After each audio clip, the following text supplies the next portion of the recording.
सर्व स्वामी भक्तांना श्री स्वामी समर्थ. आज मी तुम्हाला गुरुचरित्रातील अध्याय 1 यातला मराठीत सारांश सांगणार आहेत. श्री गणेशाला, श्री सरस्वतीला आणि श्री गुरूंना वंदन करून सरस्वती गंगाधर ग्रंथ लिहायला सुरुवात करतात. ते म्हणतात, गुरूंच्या कृपेनेच मला लिहिण्याचे सामर्थ्य मिळाले.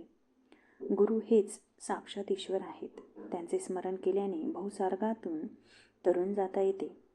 एकदा सिद्धयोगी नामाचे महान साधू नामधारक नावाच्या शिष्याला भेटले.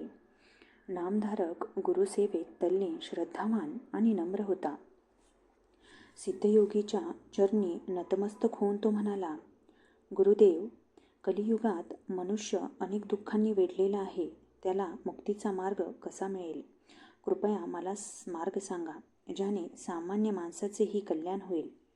सिद्धयोगी प्रसन्न झाले. त्यांनी नामधारकाला जवळ बोलावले आणि म्हणाले, वत्सा, कलियुगात गुरुभक्ती हाच श्रेष्ठ मार्ग आहे. गुरुचे चारित्र्य, त्यांची लीला आणि त्यांचे कार्य जे श्रद्धेने ऐकतो किंवा वाचतो त्याचे सर्व पाप नष्ट होते आणि त्याला मोक्ष प्राप्त होतो.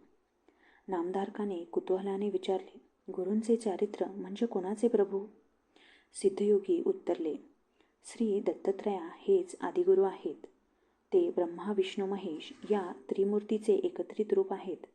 त्यांच्या कृपेने फक्त संकटातून मुक्त होतात. त्यांचे अवतार श्रीपाद श्रीवल्लभ आणि नृसिंह सरस्वती यांनी या भूमीवर येऊन लोकांचा उद्धार केला. त्यांची कथा म्हणजेच गुरुचरित्र.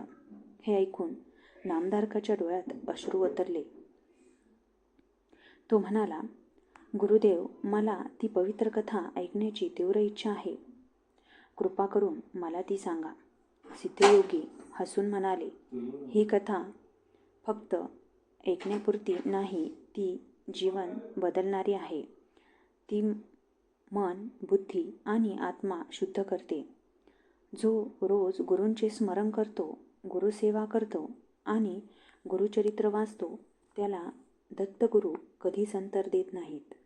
असे सांगून सिद्धयोगी नामधारकाला आशीर्वाद देतात आणि गुरुचरित्र सांगण्यास सुरुवात करतात.